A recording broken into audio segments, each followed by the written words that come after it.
Quarter final প্রথম match ছিল Spain এবং জার্মানির মধ্যকার ম্যাচ। স্পেন এবং জার্মানির এই ম্যাচটি কতটা উপভোগ্য হয়েছে যারা খেলা দেখেছেন তারাই কেবল বলতে পারবেন। মনে হলো ফাইনালের আগে একটা ফাইনাল দেখলাম। জার্মানি হোস্ট কান্ট্রি, একটা অসাধারণ ম্যাচ হইল, অসাধারণ কিছু মুহূর্ত আমরা উপভোগ করলাম। এই ম্যাচে হারার ফলে টনি ক্রুস রিটায়ারমেন্টে চলে গেল ইন্টারন্যাশনাল ফুটবল থেকে। টনি ক্রুসকে অবশ্যই আমরা যারা ফুটবল প্রেমী আছি তারা অনেক মিস করব। টনি ক্রুস জার্মানির একজন legend, Toni Kroos Real Madrid ক্লাবের একজন লেজেন্ড। খেলার শুরু থেকেই কিন্তু টান টান একটা উত্তেজনা ছিল যে একদিকে জার্মানি অ্যাটাক করতেছে, একদিকে স্পেন অ্যাটাক করতেছে, মানে অ্যাটাক কাউন্টার অ্যাটাকের মধ্য দিয়ে খেলা যাচ্ছে। খেলায় কোনো ঝিমুনি নেই। খেলা 120 মিনিট হয়েছে, কিন্তু এই খেলা যদি মনে হয় 5 ঘন্টাও হইতো তাও একটু বিরক্ত লাগতো না, এমন খেলা দেখতে। অসাধারণ একটা ম্যাচ হয়েছে যেখানে দানি অলমো আমার খুব ফেভারিট একজন player.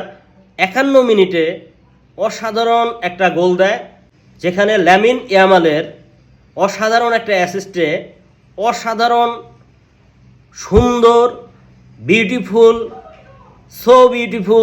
So elegant, just looking like a wow এমন একটা গোল দিয়েছে দানি অলমো।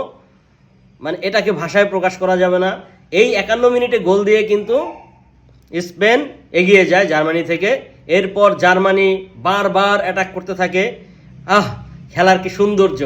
মানে এটাই আমরা দেখতে চাই ফুটবলে, এই খেলাটাই দেখতে চাই।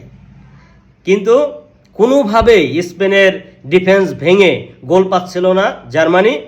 কিন্তু অবশেষে নিউ সেন্সেশন, তরুণ প্রজন্মের ফুটবলার ফ্লোরিয়ান উইর্টস 89 মিনিটে অসাধারণ একটা গোল করে জার্মানিকে কিন্তু সমতায় নিয়ে আসে।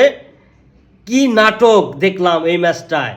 সেই 51 মিনিটের গোল লিড নিয়ে স্পেন যাচ্ছিল, প্রায় জিতেই যাচ্ছিল ম্যাচটা, কিন্তু 89 মিনিটে ফ্লোরিয়ান উইর্টস গোল করে সেটাকে থামিয়ে দিল এবং খেলা করালো আলটিমেটলি এক্সট্রা টাইমে অ্যাটাক হচ্ছে, কাউন্টার অ্যাটাক হচ্ছে, কে গোল দিয়ে ফেলবে হঠাৎ, এমন টান একটা উত্তেজনা চলছে, গোল হচ্ছে না।